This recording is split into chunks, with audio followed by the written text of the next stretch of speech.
para sa episode 2, kasama ko sila Doc. At magbibigay kami ng helpful tips para sa mga group riders and solo riders. Kaya tara, samahan nyo kami. Go! Magbibigay ako ng 3 tips para sa mga mahilig mag-group ride. Number 1, staggered. Ano nga ba ang staggered? Pag sinabing staggered, katulad din siya ng double file sa kalsada. Halimbawa, isang group rider kayo na pila-pila, hindi kayo pwedeng magkakatuwid-tuwid para mabigyan ng chance yung nasa likuran mo kapag bigla kang pumreno, biglang may lubak, bigla kang binigyan ng sign sa kanila at meron silang enough time para mag-react. At wag naman sana kung halimbawa bigla kang pumreno, hindi kanya matatamaan sa likod dahil alam nyo naman, dalawa lang ang gulong ng motor, hindi natin pwedeng pahintuin ang motor kaagad-agad. Kaya yun ang sinasabi kong tips para sa inyo. Nang sa ganon, maiwasan nyo yung magkabungguan kayo. Halimbawa, group rider kayo, 10, 5, o kaya kahit 3 lang kayo, magagamit nyo ito para safe kayong makarating sa inyong pupuntahan. Number 2, hand signal. Ito yung mga common na ginagamit ng mga riders kapag nag-group ride sila. No?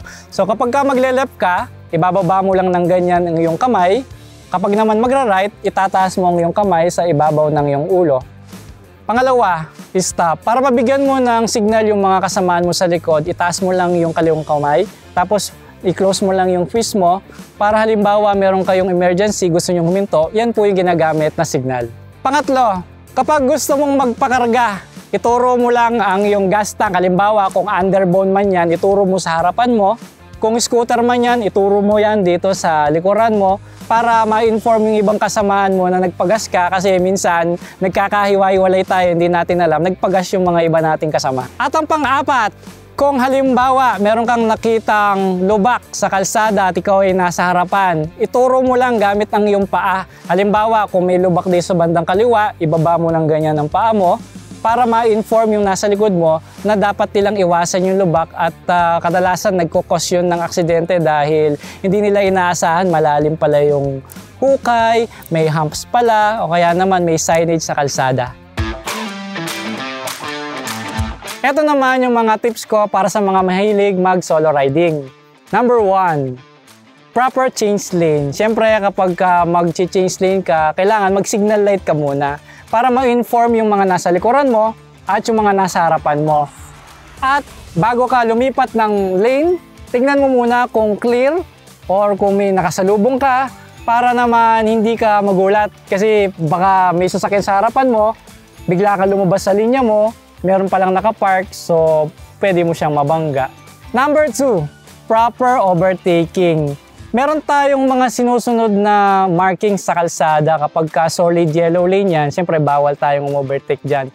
At halimbawa naman, nandun tayo sa road na pwedeng overtake, so make sure na wala po tayong kasalubong. Or kung meron man, dapat malayo po siya bago po tayo mag-overtake. At lagi niyong tatandaan na hindi naman kailangan laging magmadali sa pagra-ride dahil makakarating naman po tayo.